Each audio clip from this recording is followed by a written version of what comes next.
السلام عليكم ورحمة الله. أعوذ بالله من الشيطان الرجيم. بسم الله الرحمن الرحيم. الحمد لله رب العالمين، وصلى الله وسلم على نبينا محمد وعلى آله وأصحابه أجمعين. رب اشرح لي صدري ويسر لي أمري واحلل عقدة من لساني يفقهوا قولي.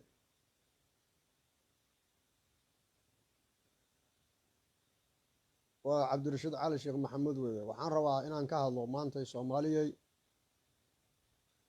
arrin waayahan baraha bulshada la wareejinayo oo ku saabsan Nairobi Kenya xaafadda Islii ee Soomaalidu degan tahay oo gabdho Soomaaliyeed lagu qafaalinayay labadii asbuuc la soo dhaafay iyo nin Soomaali ah baabuur faan xoog lagu riday laamiga oo leeyahay ganacsade way waa la qafaashay waxyaalaha noocaas oo dhacdhacayay iyo gabdhihii dib loo soo furtay intoodii badnayd Yuusuf Xasan oo hadlay Kamakuuji ninka xukuma oo arrintaas in wax ka qabto u istaagay ka hadlo BBC ka hadlay oo dhageystay nin askari oo boolis oo leeyahay Axmed Rashiid oo qaabilsan nabadgelyada Islii xaafadda la dhaho oo hadda baraha bulshada aad loogu eedeynayo oo aad loogu dhaleecaynayo aad loogu aflagaadeynayo arrintaas rabaa inaan ka hadlo maanta waxaana saldhig u ah aayadan quraanka ah oo soo socda aayadan quraanka soo socda aayad kamida qaala tacaala يا أيها الذين آمنوا استعينوا بالصبر والصلاة إن الله مع الصابرين ولا تقولوا لمن يقتل في سبيل الله أموات بل أحياء ولكن لا تشعرون ولنبلونكم بشيء من الخوف والجوع ونقص من الأموال والأنفس والثمرات وبشر الصابرين الذين إذا أصابتهم مصيبة قالوا إنا لله وإنا إليه راجعون أولئك عليهم صلوات من ربهم ورحمة وأولئك هم المهتدون قال تعالى ولنبلونكم بشيء من الخوف والجوع ونقص من الأموال والأنفس والثمرات وبشر الصابرين الذين إذا أصابتهم مصيبة قالوا إنا لله وإنا إليه راجعون أولئك عليهم صلوات من ربهم ورحمة وأولئك هم المهتدون labadaas aayad baa saldhig ah hadalkeena maanta ilaa wuxuu leeyahay walanabluwannakum bishayin min alkhawfi waxaan idinku jirabaynaa wax ka mid ah baqdin iyo cabsi iyo gaajo wa naqsin min alamwaal maalkoo la yareeyo la nusqaamiyo wal anfus naftoo la nusqaamiyo la yareeyo wathamaraat miraha ka soo baxa dhulka oo la yareeyo wa bashiri saabiriin u bishaaray nabi maxamedow dadka saabiriintaasoo aladiina idaa asaabatum musiibatun balaayo iyo masiibo markay ku dhacdo qaaluu waxay yidhaahdaan innaa lilah ilaah baa iska kaadala gebiganaga asaga walbana abuurtayba wa innaa ilayhi raajicuun asaga xaggiisaana u noqonayna ulaa'ika kuwaas calayhim salawaatu min rabbihim waxay leeyihiin oo korkooda ku sugnaaday deeq eebbe iyo naxariistiisa wa ulaa'ika hum lmuhtaduun waa kuwa hanuunsan kuwaasu kuwa hanuunsan weeye ilaahooda hanuun u qiray waxaan ka hadlaynaa maanta xaafadda Islii Soomaalida ku nool Nairobi meeshaas waxaan ku soo noolaa 2015 oo dhan hal sano wixii aan ku soo arkay way aragnimo ayaan maanta hadalkay ku dabaqaya oo saldhig ah waa maxaa dhibaato ku haysta xagga amniga iyo nabadgelyada Soomaalida degan Islii dhibaatada haysata maxay tahay dhibaatada haysata waa nabadgelyo xumo niman qawlaysata ah oo dhalinyaro ah oo maandooriyaha caba oo khamrada caba oo jaadka caba oo is urursaday oo Soomaali iyo Ethiopian iyo Kenyaati iyo Ugandis iyo Tanzania balaayo isku dardaray ah laakiin Soomaali u badan ayaa waagan joogay 2015 laga sheekayn jiray oo magaalada xaafadda si dhib badan ku haya waxay sameeyeen dadka mobilada ka qaadanayaan lacagta kashka bay ka qaadanayaan waxay ka qaadanayaan saacadaha ka furanayaan qofkii diidana xabad bay ku dhufanayaan ama toore bay gelinayaan afar laba shan bay iskula socdaan mararka qaarkood baabuur bay wataan. waxaa marka masaajidka la soo aadi waayey, waxa weeye suuqii baa laga adeegan waayey, habeen baa la socon waayey, dukaan baa la gadan waayey, meel xawaalad baa lacag laga soo qaadan waayey. nabadgelyo xumadaas ayaa waagii 2015 aan joogay Nairobi ka taagnay. waayahay hadda idaacadu waxay sheegayaan inay qolada marka tuugadaahu ay gabdhihii qafaalanayaan Soomaalida ahaa, haddana ay lacag furasho 50,000 30,000 waalidku inta soo wacaan iyo walaalahood beeliya 50,000 hana la siiyo. arrintaa markay dhacday ninkii Yuusuf Xasan oo Kamakuuji xukumay, anuu BBC ka dhageystay dhowr bari ka hor isagoo hadlaya oo leh waaxda criminalka ninka ugu sarreeya ayaan warqad u qoray, wasiirka amniga warqad baan u qoray, Uhuru Kenyattana oo madaxweynaha dalkana warqad baan u qoray oo leeyahay waa in si degdeg ah iyo attention gaar ah in la siiyo dhibaatadan ka socota xaafadda Islii oo gabdhihii Soomaaliya la qafaalanay oo maalmahan soo caanbaxday. kadib waxaa loo yeeray nin la yiraahdo Axmed Rashiid oo awal Nairobi ka shaqayn jiray laakiin hadda Gaarisa ka shaqaynayay, oo xaafadda kala yaqaana dadka degan iyo tuugadeeda iyo mataqaana luqluqyada kala garanay. arrintii waa la xaliyey, gabdhihii waa la soo daayey. Yuusuf Xaaji wax fiican buu qabtay. haddaba waxaa marka baraha bulshada ka bilaabatay ceebayn iyo aflagaado iyo dhaliil loo jeedinayo ninkan Axmed Rashiid, oo qaar qabiil bay aflagaadeynayaan dartiis, qaal inuu lacag qaato oo laalush qaato aflagaadeynayaan, qaar dadka inuu macna la'aan ku dilo ayay ku aflagaadeynayaan. haddaba intaanan u gudbin Axmed Rashiid, ma khayr buu u qabtaa Soomaali Islii jooga, ma wax fiican buu u qabtaa oo tuugaas qawleysatada oo dadka dilaysa oo dhacaysa oo moobilada ka qaadanaysa oo saacadaha ka qaadanaysa oo lacagta kaashka ka qaadanaysa oo masaajid laga aadi waayey oo dukaan laga adeegan waayey inuu ka qabto asagoo ama ha dilo ama ha soo xiro ama ha dhaawace? ma arrin maslaxad guud ugu jirta ah dadka ku nool Islii ama Soomaali ama Ethiopian ama Kenyaati ama cid rabaan noqdana, mise maslaxad uguma jirto? haddii qof gaar ah oo shakhsi isqabtaan ama ganacsi ha isugu jiro Axmed Rashiid ama si kale ayagu ha isku qabteen, ma waxaa la oranayaa Axmed Rashiid maadaama qofkaas isqabteen hebel ah dadka Soomaalidu macna darro ku laaya, Soomaalidu ma taqaan bilaash ku xirxiraa, Soomaalidu bilaash ku dhaawaca, ma saasaa la oranayaa? oo marka maslaxadda guud iyo shaqadu u qabta shacabka ku nool Nairobi gaar ahaan xaafadda Islii, ninkaas mujtamacaas nabadgelyadoodii iyo hantidoodii iyo moobiladoodii iyo lacagtoodii iyo masaajidkoodii iyo dukaankoodii inuu xor uga dhigo oo mataqaan tuugadii ka qabto, ma taasaa ka muhiimsan qofay shakhsiyan isku qabteen oo wax dhex mareen? maya, waxaa muhiimsan maslaxadda guud oo dadka ku nool xaafadda Islii oo Soomaali ugu badan tahay shaqadu u hayo ayaa muhiimsan.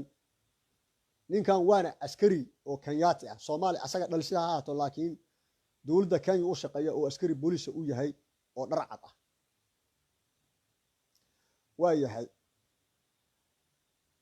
dhaqamada Nairobi ka jira marka oo halkaasana ku soo bartay waxaa ka mid ah, waxaa jira niman nabad sugid oo dhar cad ah oo Kenyaati ah oo Ethiopian ah oo Soomaali ah oo isla shaqaysta oo tuugana ah. waa tuugo u fiirso, waa tuuga iyaga, haddana waa sirdoonka Kenyaatiga, sirdoonka Ethiopianka iyo dad Soomaali ah asalkooda, laakiin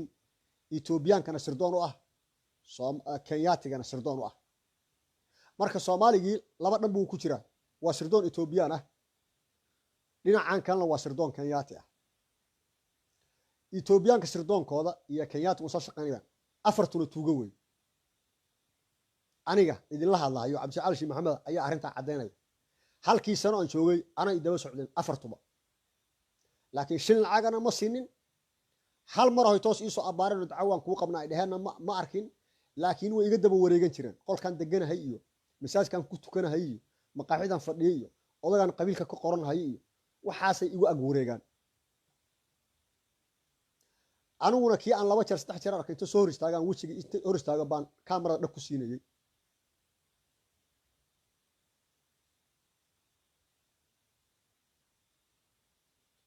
iyaga marka maxay rabaan kuwan tuugada waxay rabaan dadka dawladaha ka yimaada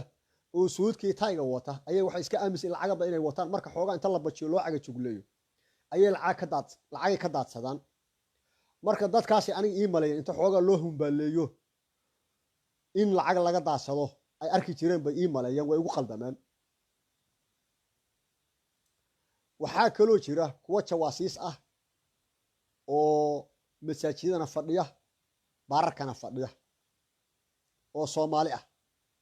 kuwaas Kenyaatigaana la shaqeeya Ethiopiankana la shaqeeya kuwaasna masaajidan ku barta ayagana waxaa kamid ah hadda ayda idin soo qaaday wala nabluwannakum bishay min al-khawfi wal-ju'i wa naqsi min al-amwali wal-anfusi wath-thamarat wa bashiri sabirin masaajidka tu alifka ayaan 10 ku tukaday mid baa soo ag fariistay dadka masaajidka inta badan safka hore ku tukada wuxuu igu yiri warniyo horta magaca meeshana soo fariisataa safka hore maalin kasta quraanna ma akhridid macnaha quraanka ma taqaan miya adu waa kuure quraanka in la akhriyo markasta niyo waajib ma quraanka markasta masaajidka la soo gal in la akhriyo waajib ma ba kuure qofka quraanka ama wax xanuunsanaan kara qofku ama mashquul buu iska ahaan kara ama gurigiisu quraanka ku akhrisan kara markaas waa yahay magaca markaas waxa ku ri abdi baa la dhahaa rashiidkii baan kala haray inuu sakhayr wadin oo jaajuus waa iska garanaya waa ku ri abdi baa la dhahaa anigana hebel baa la dhahaa buu quraanka ma taqaanaa buu quraanka waa aqaanaa baa dhahaa waa iska tagay subaxdii waagu markuu bariyay ayaa subax hore waxaan tagi jiray sigiska safka hore 4 saac baan tagaa duhurkan ilaa duhurkan yaan safka hore iska xirtaa quraanna ma akhriyo safka hore waa iska fadhiya waa iska subxaanallaystaa markaan duhur tukadaan soo noqdaa casarka waxirka dhiman baan haddana sigiska safka hore xirtaa waa soo noqdaa maqribka iyo cisha inta badan tu alifkan ku tukaday waxaan deganahay hotel ka soo horjeeda tu alifka oo iska leeyahay odaygii dhiman jiray ayaan dhaweyd gaar ku dhiman jiray oo Soomaaliga oo xukumi jiray ciidanka macnaha wasiirkaas anaga Kenya ahaan jiray 8 maxaa la oran jiray magaciisa ilaawe odaygii Soomaaliga oo Soomaalidan gaarisa deganaha ma aqaan Yaxya miyaa la oran jiray ma garanayo waa ilaawe Maxamuud Barrow hotel iska leeyahay wuxuu ka soo horjeedaa masaajidka tu alifka oo nimanka suufiyada loo yaqaan ahlus sunnah wal jamaa kaasaan marka maqribka iyo cisha ku tukada ninkii casarka ii weydiinayo ilaahaniyo quraan ma taqaan miya magacaaga maxaa la dhahaa subaxdii markan 4 saac siiska tagay safka hore aan iska fadhiya masaajidka ma qaa ilaa 6 qof meelahaas ku jirtay oo teel ah ayaa waxa ii wiil yar aan ku qiyaasay adigu ilaa 20 iyo 23 25 meelaas ugu badnaan ilaa 22 inta u dhaxaysa kitaab quraan oo gacanta ku wata wuxuu yiri adeer intuu soo saaray aayadan hadda aan indii akhrinayo wala nabluwannakum bishay min al-khawfi wal-ju'i aayadan intii isar wuxuu yiri adeerow aayadan bal ii akhri waa igu adag tahay aayadan waxay ku jirtaa suuratu baqara inna safa wal marwata min sha'airillah maqrada ka bilaabanaysa aayada ka horeysa tan ka sii horeysa way marka yarku wuxuu soo dhaafay ilaa 3-4 qof buu soo dhaafay geeska aniga hal nin baa iga xiga marka hadafkiisu aayad quraan iyo wala nabluwannakum minna maahana kiiba banaanka u taagan oo yiri ninkan odaga shalantu alifka kula hadlo quraan waan aqaanaa buu yiri bal aayada inta u geysay bal soo akhriyo inuu jajabiyo iyo inuu aayad akhrin karo soo weydiye waa iska fahmaya marka wiilka yarka in la soo diray markuu wala nabluwannakum macnaha ninkan ilmo yar maaha waa nin 25 sano jira suuradu ii weydiinay waa suuratu baqara marka nin suuratu baqara aan garanaynin aayad ku jirta macquul ma si loo akhriyo haduusan quraan garanaynin waduha iyo maxaan ku raahdaa alamna sharax iyo maxaan ku raahdaa lam yakun iyo meelahaas uma taqaana waleel iyo meelahaas ii weydiin lahaa marka waxaan iri waanu akhriyo wala nabluwannakum bishay min al-khawfi wal-ju'i wa naqs waa yahay markuu arkay inaan si fiican u akhrinahayo ayuu iga tegay waa mahadsantu iyo adar waa iga tegay oo qosloo meeshaan iska fariistay dhowr beri baan joogay casar baan haddana 2000 ku tukaday telefoon Soomaaliya ayaa walaasha ii soo dirtay telefoonkii baan hadlo arrimaha Soomaaliya iyo waxyaalahaas aan kaga hadlay markii lay fahmay iyo hadaladeedii iyo meelahan ka hadlay ayaa subaxdii waagu markuu bariyay waxa yimid laba askar oo Kenyaati hotelkii managerka hotelka wada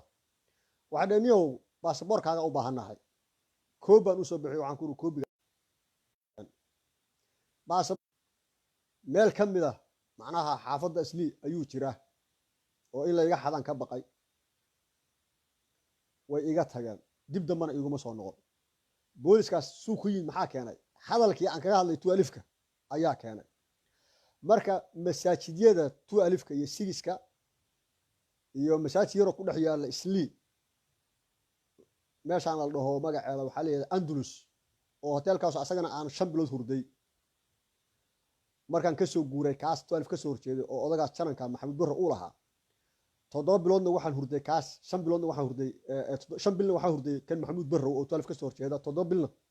7 bil oo 2015 waxaan hurday Andalus masaajid yar oo ku yaala oo sheekhan la dhaho Maxamed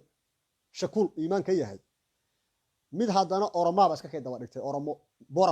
mid boran ah oo jaajuus ah maaqan Ethiopia kan wuxuu yahay ayaa asna salaada idoo fariista markaan ka baxo meelaha biitooyinka adana way soo daba galaa marka horta masaajidyada iyo hoteelada iyo baararka waxaa fadhiya jawaasiis Soomaali ah sigiskana waxa fadhin jiray mid dhalinyaro ah oo odayaal waayeel ah ayuu sigiska Quraan u akhriyaa anu soo daba fariista markaan soo fariista kadib uu yimaada laba oday buu Quraanka u akhriyaa markay iska tagaan anu idoo fadhiya hadhow 2000 ku yimaada kuwa idoo fariisto jawaasiista ayuu asagoo la sheekaysanay arkaa saasaan ku bartaa marka inta jawaasiista mid waxaan ku arkaa sigiska mid waxaan ku arkaa 2000ka mid waxaan ku arkaa Andalus hadhow saddexdii wada taagan oo sheekaysanayo anigu u aguureegaya arkaa in isla shaqeeyana saasaan u gartaa marka ana mid kastaan daba galayo Soomaali iyo Boran iyo wuxuu yahay baan soo ogaada horta meesha xaalkeedu iyo dhaqankeedu waa meel saas ah oo si tuugaha toos ana kuwa gaangis oo tuugaha jira oo dadka baarta oo qowleysata ah oo xabado wata dhinacaan kalena kuwii jawaasiista Ethiopian Kenyaatiga iyo Soomaali ka shaqaysanayay ayaa marna qaab tuuga ku baadaya marna sharcigii ayay jeeb ku wataan oo xilay nabad sugid baan ninkaan baan daba soconaa aniga waxa ii daba socdaan qof kastoo aan arko oday Soomaali baan dhahaa qolamaata adeer meeshaan soo fariiso qolamaata yaa ka sii tahay marka aniga way iga shakisan yihiin oo waxay isleeyihiin ninkaanu reer galbeedka soo dirsaday iyo Ingiriis iyo London buu ka yimid waa nin jaajuus oo Soomaali la soo diray marka wuxuu qorayay bal ka warqaba kulli ani saasaan isaga qaatay marka meesha horta Nairobi waa guuta camal la badanayo xaafadda Islii waa meel dhaqan badan oo dad badan oo kala noocyo badan oo qaar jawaasiis dawlad u shaqeeyay haddana dhinaca tuuga ka ah inay tuuga yihiin maxaa dilil u ah waxa dilil u ah hotelkii aan deganaa oo Maxamed Barre mid Kenyaati ah oo qolka ii nadiifiya ayaan maalinkan tagay meesha ayaan waxay kaala embeesada meesha laga sarifto lacagta itus meesha telefoonka ma taqaana la iska register garayna itus markuu itusay on kala tagnay oo laamiga aan goyni asna hotelka ku soo looday 2000ka ayaa telefoon isoo wacay lambarku hadda ii sameeyay ayuu tuuga siiyay Kenyaati ah way isoo waceen waa soo noqday asagan u yeeray la hadal baan ku waxaan maxay rabaan muxuu akhrinaya wuxuu yiri uu iska hadlayo wuxuu ka hadlay garan mayna ka socoyay isaga hal hadlin waxba telefoon ka qaban marna Sawaaxili ku hadlay marna English waa isaga tagay lacagtii aan soo sariftay qiyaastii markaan joogay haddana ma aqaan 20 bari mise bil meelahaas ayaan $100 waxaan ka sariftay 8 meel lacagta lagu sarifo markaan soo baxay lacagtii anoo gacmaha ku wata ay yarkii lacagta ii sarifo wuxuu adeer lacagtaan banaanka tuuga joogtay yaan laga dhicin lacagta jab gasho marka tagsigii oo ka soo qaatay xaafog fog oo ma aqaan maxaa la c maxaa loo jeedaa CB meel oran jiray meel oo xaafad fog oo Soomaaliya maxaa la dhahaa C iyo B bay ku magacaabi jireen magaceeda hadda waa iska ilaaway meelahaas fog oo townka xagga ka away xaafad halkaas aan ka imid tagsigii waxaan ku marka lacagtan baan soo sarrifayaa dollarka ah uu ka adar banaanka sii istaag marka tagsigan lacagtii siiyay intii kala soo hartay ayaan jaab gashaday misaal siiskan aada marka waxaan ku talagalay maadaama wiilku ii soo adar tuugaa jirta iska jir meeshaan inaan waxay daba socdo iska fiiriyo niman isnaqaan oo qaraabanahay baan siis kursi isku salaamay waa ka tagay xaafad siis ka soo horjeedo ayaan tagay xoogaa baan ka soo sheekeeyay waa soo tagay waxaan soo aaday dhankan Kilimanjaro iyo Crown Hotel Regent Crown meel oran jiray odayga garre hotelku lahaa Kilimanjaro markaan laabkeeda soo galay oon ka qadayn jiray ayaan istaagay marka saddex baa ka tuuraysa marka oo u jeed inay xurtaysan yihiin oo daba socdaan mid waa i dhaafay midna hortaydu istaagay waana sii jeestay koofi af dheerna waa wataa mid kalena waa gudbay oo Crown Hotel Cranching hortaydu istaagay waana soo jeestay xoogaa baan u kaadiyey mid walba wuxuu sameynayaan daawaday markaan ilaa 20 daqiiqo taagnaa ayaan waxaan abaaraki igu dhawaa wuu soo dhaqaaqay waa isdhaafnay waa istaagay bidix buu u leexday gidaar yar buu istaagay dabada la galay waa fiiriyay dib aan u soo noqday waa ku soo dhawaaday ma sawarin laakiin waxaan tusay inaan la socdo dhaqdhaqaaqiisa iyo dabagalku daba socdo waa isaga tago waxaan iska aaday hotelkii 12 oo seexan jiray oo Maxamuud Barrow janankii mid gaaban oo Kenyaati ayaa ka tuuraya illinka hotelka istaaga marna xaq buu istaagaa hotelka ma soo galo masaajidka 12 ka ma galo dhinacan u socda telefoon buu fiirinayaa sidaas aan maqrabkii noogu soo galay markaan 15 daqiiqo meel taagnaa kii waardiyaha hotelka Maxamuud Barrow ayaa waxaan ku ninkaan anuu daba socdaa gaaban oo Kenyaatiga ila socdo inta maqrib soo tukanay hotelkan ku soo tukanay masaajidka gali maayabe maqrib baan soo tukaday markaad kor gashay ayuu tagay buu yiri waa yahay kii qolka ii nadiifin jiray ayaan wacay wareega kaalay baan ku oray lacag baan ku siinay horaan ugu ballan qaaday inaan lacag siiyo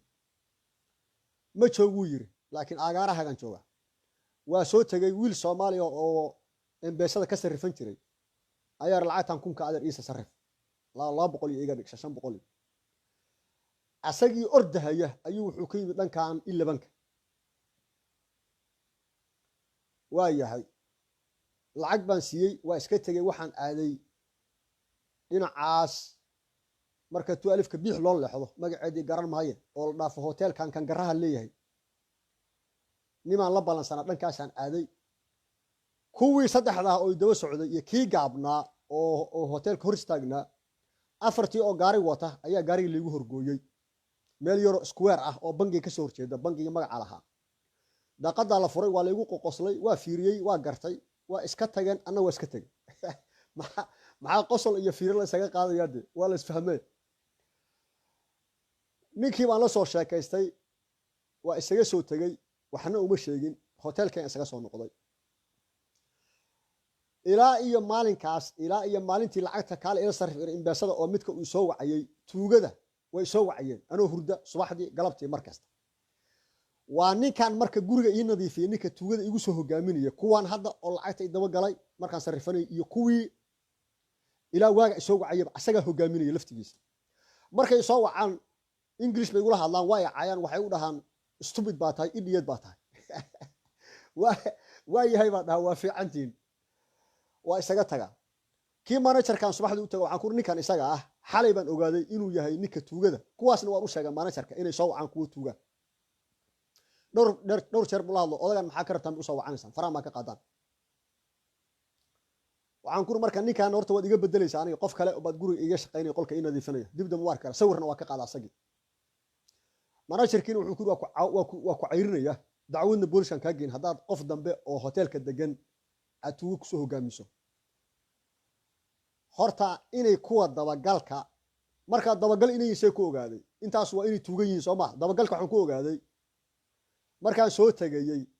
qiyaastii 3 bilood ka hor meelahaas 2 bilood ka hor ayay sidii ii daba socdeen kii gaabnaa oo maqarkii hotel ku hor wareegayay ayaa anoo ka soo baxay markaas meeshaan la dhaho Andalus oo islii soo dhex maray islii mall ayuu isoo dabagalay Diamond Hotel markaan hor marayo ayaan u istaagay sawirna waa ka qaaday أنا hotelka marka ka soo baxo afarta gees wax alla wixii socdo dhan iyo wixii daba gala ilqooreedka aan kala socdo ilqooreedka sawir baan dhag ku siiyey meel baan iska fariistay wuu tagay dhanka 12 u lugeeyay meel buu istaagay dhinacan aniguna hotelkii ground dhinaciisa kale u lugeeyay meel baan u istaagay markuu cabaar taagnaa ayaan laamiga gooyay hortiisa inta tagaan ku dhufta saddex hadana sawira wuu soo daba galay wuxuu yiri maxay sawiranaysaa waxaan ku yiri maxay daba socotaa ilaa aan ka soo baxay Andalus maxay daba socotay Diamond markaan hor istaagay maxay u istaagtay markaan Diamond ka soo tagay maxaa dhinacaas ka u lugays markaan meesha istaagay maxaa halka u taagnay waxaan ku yiri hadda ma waxtaan booliska ugu yeero halka markaa marayna waxa yimid laba nin oo isnaqaano labadii nin baa marka waxay ku yiraahdeen war ma ku sheegnaa ha ninkan odaga ka tag ninkan odaga waa CIA hadaad ka tag weyd dib lagu arki maayo waa iska soo tagay marka intaas dhahan isagii ayagoo wada hadlayo ku haya ninkan waa CIA baa iska soo tagay anu subaxdii markii la gaaray anoo gabar la sheekaysanahay dukaan leh oo dukaanka horteeda aan fadhino ayuu soo wacay gabadhan ugu dhiibay la hadal wuxuu yiri ninka shalay sawiranaysay baan ahay odagan adigu hadaa si ay tahay aniguna waxaan ahay isku profession baan ahay aniguna waxaan ahay sidaadoo kale ayaan ahay buu yiri oo waxaan ahay aniguna sirdoon baan aday ku taalay telefoonka mar dambe hayga soo wicin ku dhahay baan ku raadeer odagan wuxuu ku leeyahay telefoonka ii daab kurniyo wiilasha Soomaalida macna odagan waa si waxay ka iga fujiyaan bay rabaan oo iga daba reebaan laakiin si ayna weliga ma noqon FBI ayna weliga ma noqon MI6 na weliga ma noqon MI5 na weliga ma noqon jaajus na weliga ma noqon jaajus na cumriga ma noqonay intaasu waa dhaqanka Islii iyo Nairobi Soomaaliyeed Amir Rashid baa soo haray oo hadda lagu caayayo telefoonada iyo Facebookada Soomaalidu ku aflagaadinayaan ninkaas aan warta warkiisa waan maqli jiray nin booliis ah oo nabadgelyada wax badan ka qabta Islii ayaan u maqli jiray inuu yahay hadaba anaga Soomaali ah hadaan dalkeenii burburinay waxyaalaha u burburinay ay tahay Soomaali sharciga inaysan ilaalinin oo waxa Soomaali ku burburtay waa diin xumada dhaqan laga dhigtay wadaniyad xumada dhaqan laga dhigtay sharciga oo loo hoggaansamin oo dhaqan laga dhigtay qabyaalada oo dhaqan iyo laga dhigtay mabda akhlaaq xumo oo laga dhigtay mabda intaas ayaa Soomaaliya lagu soo burburiyay waa la soo qaxo Kenya la yimid Islii baa ganacsi iyo nolol iyo iskuul iyo masaajid iyo cibaado laga bilaabay tuuga qowleysata oo Soomaali ah ayaa ka dilaacay iyo Kenyaati iyo Ethiopian iyo Tanzania Uganda isku jira Soomaaliya ugu badan tahay ninka booliska baa nabadgelyadu u istaagay inuu wax ka qabto dadkaas ka qabto dadka oo kooxda qowleysatada asagiiba hadda waxa lagu haystaa maslaxadii guud oo shacabka Soomaaliyeed oo Islii deganaa nabadgelyadoodii iyo ammaankoodii iyo cibaadadoodii iyo ganacsigoodii iyo iskuulkoodii u sugayo ayaa ciyaal yar oo baraha bulshada lacag ka gashay share iyo like ii saara oo intay shaqaysan waayeen hunguri ka gala YouTube iyo Facebook ayay ninkaas dadka shacabka Soomaaliyeed oo meel kasta ka soo qaxay oo nolol raadska ah ammaankoodii sugayay ku aflagaadeynayna baraha bulshada iyo social media iyagoo shilimaad raadis ah iyo like lagu saara iyo xoogaa ku daawada aad heshid qaar qaab qabiil bay u caayayaan oo ogaadeen bay leeyihiin qaar qaab inuu ma taqaana dad lacag ka dhacay oo tuug yahay u aflagaadeynayaan qaar inuu dadka iska dilo oo nin professional ku ah dadka si loo dilo oo inuu wax dilo iska raba oo dhiigga haliila ayay u aflagaadeynayaan. haddaba marka nidaam xumada iyo sharci xumada waa waxaad xamar iyo hargeysa iyo kismaayo iyo jawhar iyo beledweyne iyo baydhabo iyo garowe iyo boosaaso iyo burca iyo hargeysa iyo buuhoodle iyo laascaano iyo gedo iyo garbahari iyo dhuusamareeb aad ku soo burburseen weeye soomaalida. dadkan marka qaxootiga ah oo islii jooga oo soomaalida ah ciddii ama kenyaati ah ama soomaali ah oo askari ah oo badbaadinaysa hantidooda iyo naftooda iyo ammaankooda yaan baraha bulshada lagu caayin. haddaad shaqaysanaysaan reer galbeedka waa laga shaqaystaa shaqaysta waxba like xun iyo isaara maxaan ku rahdaa sheer isaara waxba ummad dhan oo 1 milyan aan ka yarayn oo isliim ku nool oo maslaxadoodii iyo nabadgelyo la sugahayo raggii sugayay oo mataqaanaa soomaalidana ahaa kenyaatigana ahaa waxba $1 iyo 50 bi iyo 25 senti ha ku aflagaadeynina. ninkaas ka edab yeesha shaqo weyn buu u hayaa soomaalida khayrna allaha siiyo. dadkaas ayuu ka qabanaya cadowgooda ah. marka ninkaasu sharaf buu mudan yahay in la ammaano. axmed rashiid mudan yahay shaqo muhiim ah oo guud oo la mid ah midda yuusuf xasan uu hayo ayuu hayaa. masaajidkiisa hortiisa asoo ka soo baxay yuusuf xasan ayaa bumbo lagu tuuray lug dhan baa la qallijiyey. muddo badan buu mataqaanaa isbitaal ku jiray. waa ninkii dhammaaya kaamakuuji xukumay ayaa siis korsa bambo lagu tuuraya. dadka bambada tuuraya hadduu inta soo qabto ama madaxa ka toogto ama mataqaanaa caloosha ka toogto axmed rashiid ma dembi buu galay mise wax fiican buu qabtay waana ku ammaanay. marka dadkiinaan ka caytamaya baraha bulshada maslaxadda guud ayaad ka soo horjeedaan oo shacabka soomaaliyeed oo islii lagu dhibaateynayo oo ninka axmed rashiid uu difaacayo iyo yuusuf xasan iyo wixii la mid ah.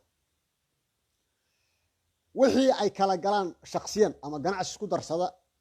axmed rashiid ama si shakhsiyan isku khilaafaan waddanku sharci buu leeyahay maxkamaduu leeyahay ha luu kala baxo. laakiin in la baarto oo america iyo asia iyo australia iyo yurub iyo africa iyo asia laga wacdo dad la baaro oo la dabagalo xaggee buu ku hoyday axmed rashiid yuu lacag ku darsaday yay iskhilaafeen yuu maalin dharbaaxay yuu maalin masaajidka hortiisa kula hadlay oo ceebihiisa la baarbaaro lasoo fagfago waxba karaamana idinka soo geli mayso darajana ku heli maysaan lacagna idinka soo geli mayso. ha laga asluubaysta marka ninkaas dadka mujtamaca oo 1 milyan oo xaafadda islii ku nool oo soomaalida ayuu u shaqeeyaa asaga iyo yuusuf xasan. waxa gaaraysa looga yeerana waa saas hadeertaanba inuu shaqada qabto gabdhihiina hadda kolley waxa soo daayay waa asaga. maalmahan hadda wax Soomaali oo la qafaashay oo gabdha ma jiro. adinku marka ma waxaad ka shaqaynaysaan gabdhaha iyo dhalinyarada yararka iyo wiilasha yararka iyo dadka ganacsadaha iyo dadka masaajidka u socda inay tuugada sulayso oo qafaalato oo baado miyaad ka shaqaynaysaan kuwiina baraha bulshada oo axmed rashiid caaya maxaad kala jeedaan ninka maslaxadda guud ka shaqaynaya inaad caydaan maxaad kala jeedaan adinkoo qof iyo 2 iyo 3 iyo soo qaadanayo dhahay ugu dhibaateeyay.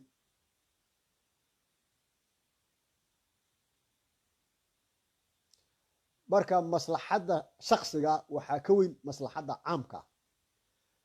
axmed rashiid anigu waa malaa'igna dhihi mahayo mana qaldama ma dhahayo laakiin waxaan dhahayaa axmed rashiid qof iyo 2 hadday wax dhex maraan way dhex mari karaan. laakiin hadda anigu axmed rashiid baa qaldanna ma dhahayo qolada kale is haystaan baa qaldanna ma dhahayo axmed rashiid baa saxanna ma dhahayo kuwa kala saxanna ma dhahayo anu garta hadda aniga iima tal qaali hadda meel fadhiyo loo soo dacawoodana mii. laakiin waxaa ii muuqata in hadalku uu yahay ama cadaaladdu ay tahay wixii shakhsiyan ku dhex maran axmed rashiidna shakhsiyan bay u kala baxayaan. shaqada booliska iyo xaafadda islii u hayo dadka Soomaalida degan ninkaasu inay mid fiican tahay oo lagu nastay oo khayr iyo wax wanaagsan u hayo ayaan anigu marqaati ka ahay 1 sano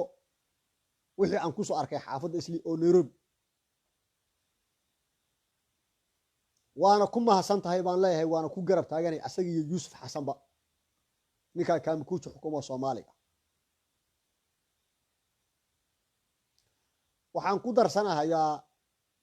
banaanbixii lagu banaanbaxay safaaradda Kenya maalmo dhaweyd 16 bisha inay ahayd baan u malaynayaa oo ceel cadda iyo duqeyntii diyaaradaha Kenyaatigu ay duqeynayeen gobolka Gedo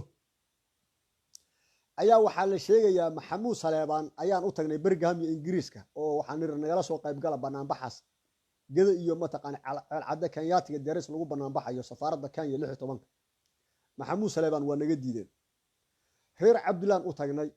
waxaan ku nagala soo qayb gala maadaama mareexaan nahay oo daarood nahay nagala soo qayb gala safaaradda Kenyaatiga 16 bisha waan ku banaanbaxaynaa reer Cabdulaana waa naga diideen ayaa Facebook la wareegaya anuu mareexaan baan ahay London baan ku noolahay Great Portland Street ayay ku taalaa meesha la yiraahdo safaaradda Kenyaatiga haddaan gurigayga hortiisa baska soo raaca aan raaco oo Baker Street aan kaga haro oo lugeeyo waxaan ku tagi karaa 10 daqiiqo wax ka yar oo lug ah Baker Street underground iyo Great Portland underground oo ka soo horjeedo safaaradda Kenyaatiga mana taginin banaanbaxaas waxaan u tagi waayay anuu diiniyan baana waxaan u rumaysnahay banaanbuxu inuu xaraam yahay gabigiisuba mareexaan baanahay reesiya Xuseen baanahay 30 sano u dambeysana balad xawo ayaa aabahay hooyada ku noolaayeen Allah u naxariistay labadiiba hadda waa dhintaan guryahanagii balad xawo ku yaalaan anu haddaan taga balad xawan tagaya guryahaas aabahay hooyada baan seexanaya haddana maan tagin banaanbaxaas oo diiniyan iyo caqiid ahaanba waxaan u rumaysanahay oo sheekayga Albani Allah u naxariistay u rumaysnaa in banaanbuxu uu yahay wax gaala keentay diinta islaamkana xaraam ku ah marka caqiida ahaan iyo diin ahaan baana banaanbaxaas aan uga soo horjeedo aan u taginin ma tiraahdaan marka Cabdirashiid Cali Sheekh Maxamed oo London ku nool oo mareexaan oo Reesiya Xuseen waa ka soo qayb gali waayeen oo ka soo qayb galan ma dhahdaan ilaa waxa leedin Maxamuud Saleebaan 4 qof oo Birmingham joogta Maxamuud Saleebaan lama dhaho 4 qof oo Birmingham joogta reer Cabdulla lama dhaho 4 qof oo London joogta Maxamuud Saleebaan lama dhaho 4 qof oo London joogta reer Cabdulla lama dhaho reer Cabdulla waa Chinese qabiil fara badan oo ogaadeen ugu badan oo Soomaali ah meel kasta caalamka jooga Maxamuud Saleebaan ayaga Cali Saleebaan baa waxa la yiraahdaa ama Cali Saleebaan baa xoogaa badan ama Maxamuud Saleebaan baa xoogaa badan ama wasleegihiin waa nimanka ma jartaan ugu badan adinka mareexaan oo qaban qaabin iyo banaanbax hadaad 2 qof la hadasheen ama Maxamuud Saleebaan ama 2 qof reer Cabdulla xaad Facebook inta u timaada u leedin Maxamuud Saleebaan diiday banaanbixi in naga soo raacaan xaad u leedin reer Cabdulla diiday in soo raacaan ma tiraahdaan 2 wiil Maxamuud Saleebaan ayaan la hadalnay inay raacaan way diideen 2 wiil reer Cabdulla la hadalay inay banaanbaxa noo raacaan way diideen saas ma dhahdaan ilaa saasa qurux badan markaad jaayfeynaysan qabiil dhan oo Maxamuud Saleebaan oo tolkiin markaad jaayfeynaysan reer Cabdulla oo tolkiin oo qabiil laan dheeraha oo Chinese hadalkuse intuu dhibaato geysanayo mala socotaan wiilashana yaryar oo mareexan oo qaban qaabinayay banaanbaxaas hadda adinku banaanbaxaysan oo diiniyahan adinku adin u aaminsan inuu xaraam yahay sidoo kale oo adinku adina diinahan u garanaynin wixii idin yimaado idin soo banaanbaxa idin yimaado oo mareexana ama majeerteena ama ogaadeena ama daarood kala ama Soomaali kala maad inta banaanbixina samaystaan iska aamusan asluubaysataan xad ula taagantiin baraha bulshada Facebook Maxamuud Saleebaan banaanbixi diiday inuu raaco iyo reer Cabdulla maxay idin kordhinaysaa oo ceeb ka ahayn maxay idin kordhinaysaa oo qiimihiin inuu hoos u dhaco aan ka ahayn maxaa sharaf ku jira in idaacadaha qabiil laga aflagaadeeyo haddayba rumaysan rag la hadasheen masaajid kula hadasheen ama kula hadasheen biibitooyinka sida anigu aaminsanahay oo kale diiniyan u aaminsan yihiin inayba xaraam tahay banaanbuux wax gaala keentana uu yahay rabbi iyo rasuulna aysan ogolayn oo banaanbaxa waxba la burburiyaa rag iyo naaga ma taqaanaa qaqawan baa isdulbooda oo isla socda meesha isdhexboodaya wax la jiideeyo rasuul iyo saxaabo iyo ilaahay iyo quraan iyo ay ahadiis sheegeen maahan waa dhaqan gaala laga soo gaaray muslimka markii dhibaato qabsato maxkamad iyo qaali baa loo sameeyay kaasa la tagaa haddaba waxaad leeyahay marka mareexaankiina facebookyada ku aflagaadeynaya maxamuud saleebaan iyo reer cabdille oo ogaadeen dadka ka asluubaysto adinku haddaad bannaan baxaysaan oo garbaharey iyo mataqaan gede iyo ceel cadde kenyaata diyaarad ku duqeeyaan aad ka bannaan baxaysaan intaad dad heshaan oo soomaaliya ku bannaan baxa laakiin qabiilooyinka iyo dadka jaa'ifadiisa iyo aflagaadadiisa waxaan ceeb ahay idinka soo gaari mayso magac annaga iyo mareexaanna qiimihiisii baad dhulka dhigaysaan meel xun baad mataqaanaa geynaysaan sharaftanada iyo karaamanadaad ku ciyaaraysaan dad cawaam ah oon akhlaaq lahayn oo ummadaha aflagaadeeya inaan nahay sawir ah ayaad naga bixinaysaan soomaaliduna saasay u qaadanaysaa marka magaca maandhooyinow noo daaya annagaa mas-uulkaa magaca annagaa wadana annagaa koofiyadiisii xiran annagaa mareexaan madaxdiisii ah annagaa sharaftiisii iyo qiimihiisii huwan annagaa naloo doortano canigeel nala kugu shubay annagaa naloo caleema saaray annagaa qofkaan kala xaaltamayno iyo qofkaan mataqaanaa barnaamijkooda kala hadlayno annagaa xilkii hayna adinka haddaad facebook ku shaqaysanaysaan ama youtube lacag raadinaysaan mawduucyo kale ku raadsada laakiin magac annaga inaad dhulka ku jiidaan ood dhibaataysaan idinka yeeli mayno marka maxamuud saleebaan oo xaal qaata reer cabdullow xaal qaata tol iyo qaraabo raalli ahaada annagu facebookna ma xukunno waxna kama qaban karno laakiin inaan idin raalli gelino xaal iyo camad idin siino unbaan awoodnaa waana kaas hadda aan idin leeyahay waan idin xaal siinay anoo magacii mareexaan ku hadlahayo cabdirashiid cali shiih maxamed oo london jooga u k ayaan idin leeyahay meelaad caalam ka joogtaanba reer cabdille iyo maxamuud saleebaano xaal iyo camad qaata boqorow ugaasyow raalli ahaada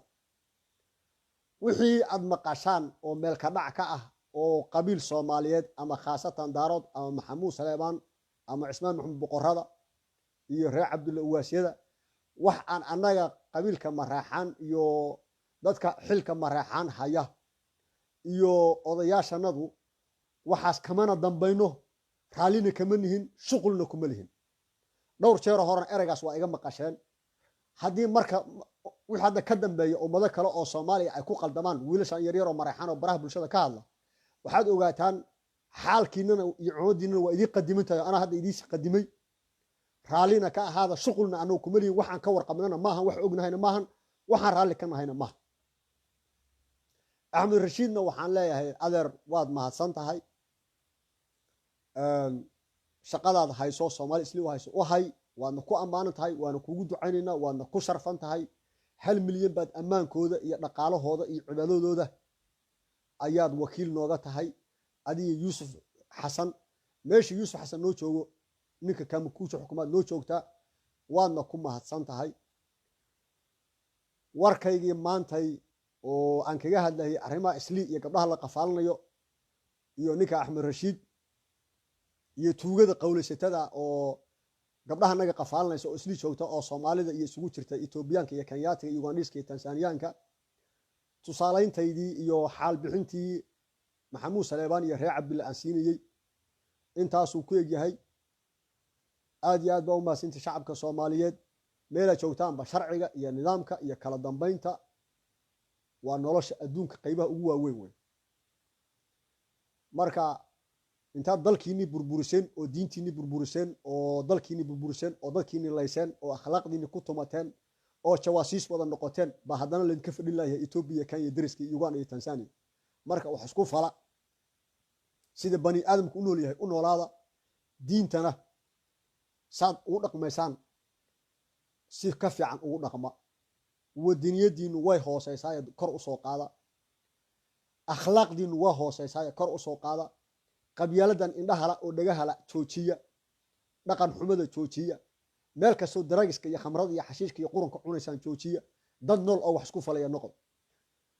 وصلى الله على نبينا محمد وعلى آله وأصحابه أجمعين والسلام عليكم ورحمة الله وبركاته ومغفرته